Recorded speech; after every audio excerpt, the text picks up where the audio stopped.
let's say this buried self that's been screaming, I want to play. It's like, if you give that one some room to breathe and assure the other one that you're not going to bury them, then the selves start to get along. They start to play nice, actually. See, baby A, how she starts calling y'all the ones? Oh, yeah.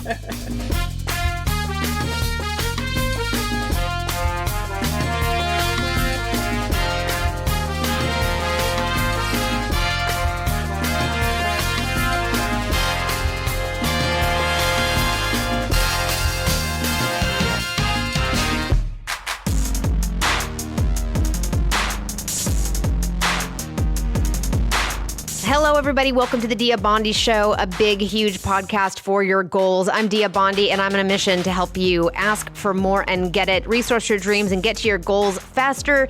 Today on the show, we are going to be talking to Sarah Marshank about polarities. And I'm just going to say right now, we are going to get woo today. So Sarah is the creator of Selfistry, and she's perfect to have on the show today to dive into embracing all yourselves. If you're new to the show, you should know that Baby A, who we're going to hear from in just a second, and I like to talk about polarities, those opposites within us that have to live together, and we're going to embrace both of them and make them work for us. So we're going to talk about polarities today with Sarah Marshank. Really, because I want you to embrace all of yourselves, not just the two that might be the most polar opposite of one another, but all of yourselves, to help you to gather them together so that they can help you, all of those selves, help you get where you want to go and support you on your journey to getting there. So before we dive into that, I have to say, hello, Baby A. Hey, Dia. I contain multitudes. We are going to talk some polarities today. It's going to be so good. And it is going to be woo. I'm going to tell you that. I'm going to tell you what, it's going to be woo. And we're going to get there in a second, but I do have some stuff I want to talk about first. Yeah, let's do it.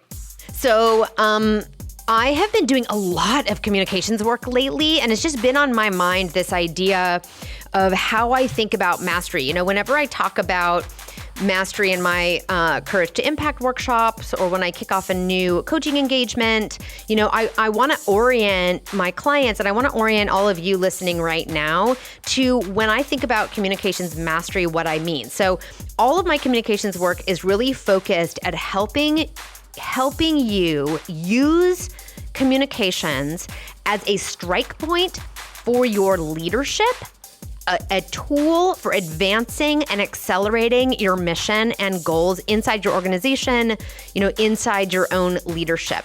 And I like to work when stakes are high. There's a change happening in the organization. You have a new goal that you're trying to lean into. You're fundraising for your startup. You're heading into your Series A, your Series B, and like, your voice matters. It's not just important for you to be skillful or to think about communications as a skill, but it is a tool to accelerate you. And I get sometimes in my bigger setting workshops, you know, the conversation wants to be around, like, I mean, this is a little bit of an exaggeration. It wants to be around, where should I put my hands, and, you know, tips and tricks. People want tips and tricks. And I'm going to tell you that, like, my definition of mastery and what I'm going for with y'all is not about tips and tricks, although I have some and I can give those. At the heart of it, though, is my definition of communications mastery. And I want to share that with all of you right now, and then pose a question.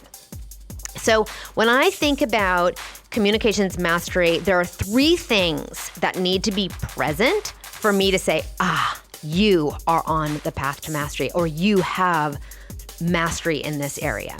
And the first thing that needs to be present as a listener of you, right? Like, as your coach and listener, is, are you speaking from the heart? Are you actually speaking to me in a way that I can